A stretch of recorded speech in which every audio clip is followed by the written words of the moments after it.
En el día de hoy vamos a hablar de el Milan, de la actualidad del AC Milan y también un poco de la actualidad de la Juventus y cómo van los entrenamientos de pretemporada. Bien, con el Milan comenzamos.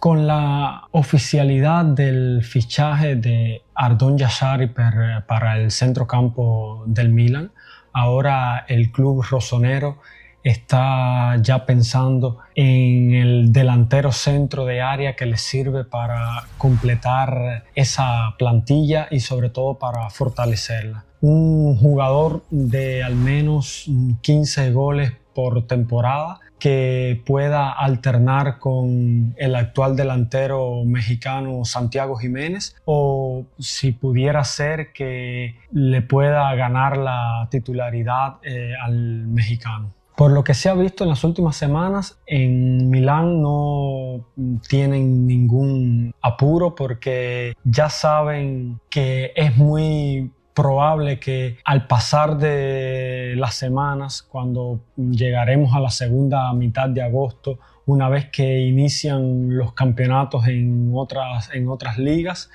y que se define aún más las posiciones de algunos jugadores en sus respectivos clubes, es mucho más fácil negociar ya sea cesiones que traspasos, sobre todo cuando se está cada vez más cerca del 30 de agosto, 30 de agosto o 31 de agosto, cuando se cierra el mercado de fichajes. Y en eso es en lo que está esperando el Milan, en jugadores que se quedarán fuera o que ya están fuera de los proyectos de sus respectivos equipos, y que estos clubes buscan la manera de darles salida prácticamente a precio de regalo, como se puede decir.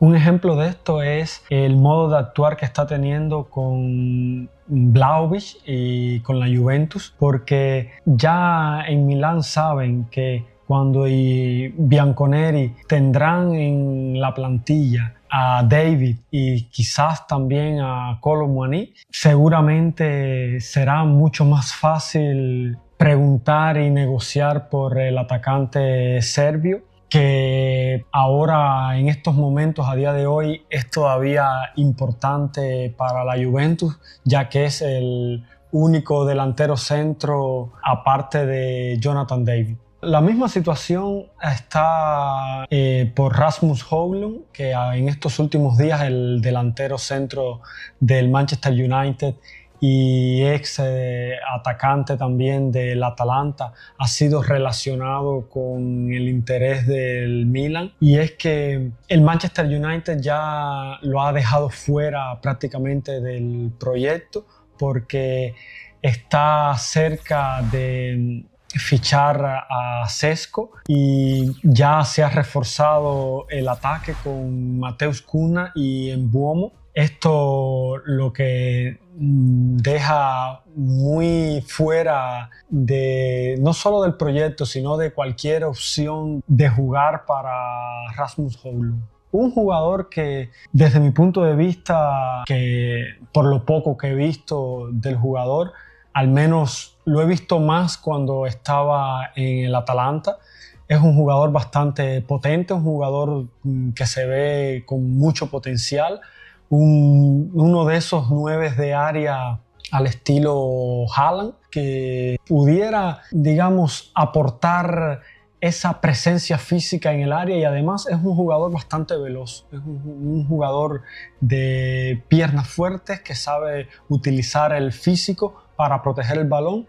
y tiene un muy buen pie. Højlund en la última temporada con el Manchester United ha jugado poquísimo y ha desilusionado en el poco tiempo que ha jugado. Pero bueno, aquí hay que decir también que hay muchas atenuantes. El discurso de Højlund tiene que ver mucho más con el desempeño colectivo, el rendimiento colectivo del Manchester United, que en los últimos años no se ha cansado, o mejor dicho, se ha cansado de fichar y fichar y fichar jugadores, todos jugadores con nombre, jugadores con potencial, y hemos solo visto fracasar unos detrás de otros, porque en la manera que me gusta ver el fútbol, en la manera que entiendo el fútbol, acepto que generalmente, en la mayoría de los casos, el rendimiento colectivo afecta naturalmente el desempeño individual de cada jugador. Porque en un colectivo donde todo funciona, donde hay automatismos, donde los jugadores tienen confianza, donde el plan del entrenador cala en la idea y en la mente de los jugadores, la mayor parte de los jugadores pueden alcanzar y mostrar su máximo potencial. Mientras que en un colectivo que no entiende a su entrenador o no entiende la filosofía, o un club donde cambian regularmente de entrenador, aquí puedes fichar la gran cantidad de jugadores que quieras, que muy pocos de ellos podrán mostrar su potencial y la mayor parte podrán mostrar quizás un 50% de todo lo que pueden ofrecer. Me gusta poner de ejemplo aquí el caso de Lionel Messi, porque todos sabemos que Lionel Messi es el mejor jugador de todos los tiempos. Pero si nos recordamos en sus primeros, antes de ganar el Mundial con Argentina y la Copa América y estos últimos títulos que ha ganado, venía criticado grandemente en su país porque Argentina era un equipo, una selección nacional que no tenía ni pies ni cabeza, un equipo con jugadores puestos en cada posición y que no tenían una filosofía de juego, no se sabía a qué jugaban. A veces parecía que querían tener la posesión de balón, otras veces jugar al contragolpe. Y Messi en esta realidad rendía bien poco. Nos podemos remitir a todas aquellas Copas Américas que perdieron con Chile, aquellas decepciones en los mundiales. Sinceramente, Messi nunca llegaba a mostrar el nivel que mostraba en Barcelona. Porque en Barcelona, ¿qué sucedía? Que se había creado un ecosistema por y para él. Y aquí él se sentía como en el jardín de su casa. Jugaba sin presión, jugaba... tenía jugadores, claro, que lo ayudaban, porque lógicamente tener a un Xavi, un Iniesta, un Sergio Busquets, un Dani Alves, esto lo ayudaba mucho en la toma de decisiones y sobre todo la filosofía de juego del Barcelona es la filosofía de juego de Messi con la que él creció. Y esto es un pequeño ejemplo para, digamos, poner en contexto cómo de importante es el ecosistema fútbol y el colectivo para el desempeño individual de cualquier jugador. Porque si ya con Messi, el mejor jugador de la historia, lo hemos visto, ¿qué puede suceder para todos los demás? Igual o peor. Y bueno, con Højlund ha sucedido algo similar. En el Atalanta, en ese ecosistema con Giampiero Gasperini, donde podía jugar y le habían creado, valga la redundancia, ese ecosistema en el que él podía sobresalir y mostrar todas sus cualidades como delantero centro, ahí tuvo un desempeño impresionante. Se veía un jugador dominante en el área de penal, un jugador de cara a portería con una definición exquisita. Llegó al Manchester United en 2023 por 75 millones de euros más 10 millones en variables pagados al Atalanta. Y en estos 2 años no han sido pagados en rendimiento al Manchester United. Por lo que le han preparado las maletas y lo tienen en la puerta de salida, un jugador joven de solo 22 años de edad y 1,91 de altura, con un precio de mercado que ha descendido hasta los 35 millones de euros. Sería un traspaso importante para el Milan, que con el Atalanta logró jugar 34 partidos oficiales, marcando 10 goles y dando 4 asistencias, mientras que con el Manchester United ha jugado ya 95 partidos oficiales, marcando solo 26 goles y dando 6 asistencias. Højlund, que llegó al Manchester United por una petición expresa de Ten Hag, el entrenador del momento. Y ahora con el nuevo entrenador Rubén Amorín, el club ha decidido, mejor dicho, el mismo entrenador lo ha dejado fuera de los planes, y la petición del United para el traspaso de Højlund está cerca de los 30 millones de libras esterlinas, o lo que sería igual a al menos 34,5 millones de euros. Pero la sensación en Casa Milan es que este precio pueda ser reducido, o incluso se puedan encontrar fórmulas para facilitar el traspaso del jugador. Porque Rashford, por ejemplo, fue al Barcelona con una cesión y con opción de compra de 30 millones. Y sí, el Milan pudiera intentar apoyarse en esta fórmula, pero el Manchester United por el momento no está dispuesto a acceder a otra fórmula de este tipo, sobre todo con Højlund, porque el jugador tiene un salario mucho más bajo que el de Rashford, y también porque tiene la esperanza de hacer algo de dinero para financiar una parte de la operación por Šeško. Los primeros contactos del Milan con el jugador han sido positivos de acuerdo a las informaciones que se conocen aquí en Italia. Y es que desde cuando los agentes del jugador o lo ofrecieron al Milan en semanas anteriores, esta nueva aventura en Serie A, el jugador está abierto a probarla, y digamos que lo emociona y lo ve como un reto esta oportunidad con el Milan. Por el momento se conoce que ha dado el sí al traspaso, pero ahora se necesita esperar y valorar los movimientos del Milan, si prefiere hacer tiempo y tener paciencia esperando obtener una mejor fórmula para el traspaso o la cesión, o si preferirá, digamos, ir rápido y ofrecer una cantidad de dinero para hacerse con los servicios del jugador. Más complicado por el momento es la negociación por Dusan Vlahovic, y no es solo porque la Juventus en ataque no está overbooking como el Manchester United, mas también porque el jugador serbio tiene un salario de 12 millones de euros netos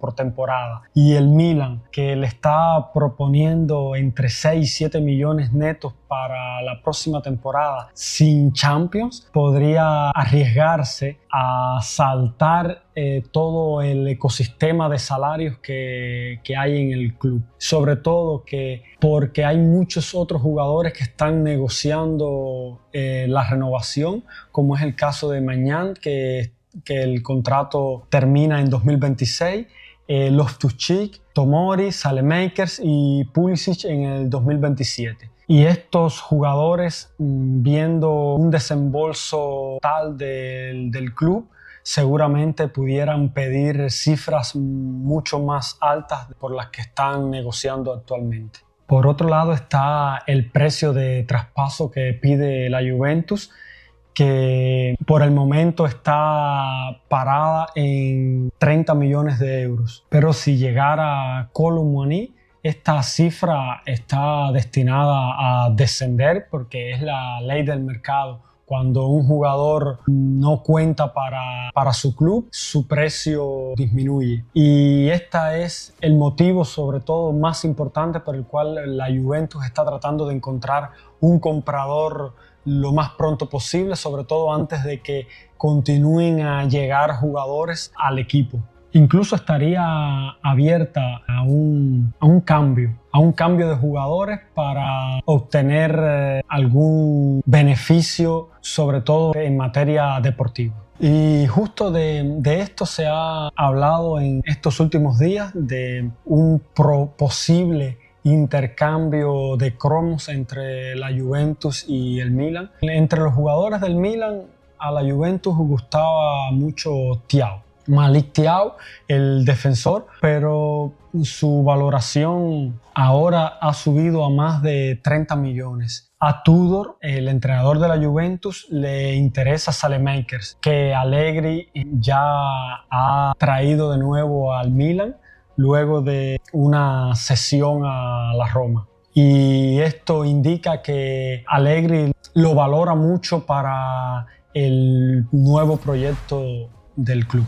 Por otro lado, el Milan tiene disponibles a Benacer y Adli, pero que en este momento no interesan a la Juventus, y ni siquiera Chukwueze parece que interesa a la Juventus. En resumen, la dificultad existe para esta reunión entre Dusan Vlahovic y Massimiliano Allegri, pero hay que todavía esperar a ver cómo se desarrolla este mercado de fichajes y si existe la posibilidad de que llegue o Dusan o Rasmus Højlund al Milan. En la otra esquina del cuadrilátero se encuentra la Juventus, que en estos últimos días está ultimando la preparación de la pretemporada en Alemania y a las órdenes del entrenador Igor Tudor, que tiene una idea táctica bien definida, como ya hemos abordado aquí en el canal. Por una parte está trabajando en ese sistema ya por defecto, en ese sistema que es muy suyo, el 3-4-2-1, y por la otra parte está también dándole oportunidad a otra alternativa mucho más concreta, que podría ser un 4-2-3-1, que está pensado para, digamos, valorar y sobre todo aumentar al máximo, utilizar al máximo las características ofensivas del equipo, de la plantilla. El 3-4-2-1 se queda siempre como ese sistema de referimiento, ese al que Igor Tudor tiene máxima confianza y el que ha instaurado desde el inicio del trabajo táctico con el equipo. O sea, 3 centrales en defensa, 2 carrileros en todo el lateral, un doble pivote y 2 mediapuntas detrás del delantero centro. Es un sistema que sobre todo garantiza mucho más solidez defensiva y más verticalidad en los contragolpes. No por gusto, la mayor parte de los entrenamientos o de los primeros entrenamientos de esta pretemporada aquí en Italia han estado concentrados a establecer movimientos automáticos con este sistema. En los últimos días se ha visto en Alemania que Tudor, como lo queramos llamar, ha iniciado a probar el 4-2-3-1, sobre todo en la proximidad de estos amistosos internacionales, también por la cercanía del inicio de la temporada. Este cambio de sistema, entre comillas, cambio de sistema, nace de la exigencia para utilizar o aprovechar al máximo la profundidad ofensiva de la plantilla. Con jugadores como Yildiz, Jonathan David y Concienzao, que pueden estar colocados y compenetrados con mayor fluidez en una línea de mediapuntas a las espaldas de un único delantero centro. Y es que este 4-2-3-1 se puede ver como una alternativa útil para aquellos partidos donde a la Juventus se le exigirá una mayor presencia ofensiva en campo contrario, o también un mayor control de la posesión del balón. Tudor ha iniciado a rotar los intérpretes de este nuevo sistema, probando sobre todo el doble pivote con Locatelli y Thuram en pareja delante de la defensa, y con alternativas a Koopmeiners o Reilly del Brighton si pudiera llegar, o el mismísimo Judman del Sporting de Lisboa, que es el sueño definitivo del entrenador y de la directiva de la Juventus. La finalidad de estas alternativas no es otra que encontrar o, digamos, establecer un equipo mucho más flexible y adaptable a la situación de partido, que esté listo para cambiar dependiendo del rival al que se enfrente y sobre todo al momento de partido en el que se pueda encontrar. Tudor ya inicia de algunas certezas tácticas, pero no se detiene ahí. Está buscando un equipo, o sea, la sua Juventus tendrá el objetivo de saber dominar los partidos, pero también de adaptarse. Y esto es muy importante cuando compites no solo aquí en Italia, sino en Europa, donde probablemente te encontrarás con equipos que sobre el papel son superiores. Y saber adaptarse y sufrir en partidos de esta categoría puede ayudar a madurar al equipo y sobre todo a obtener muchos mejores resultados. Hasta aquí el video de hoy. Los saludo, les doy gracias por los likes, por las suscripciones que están aumentando y nos vemos en la próxima.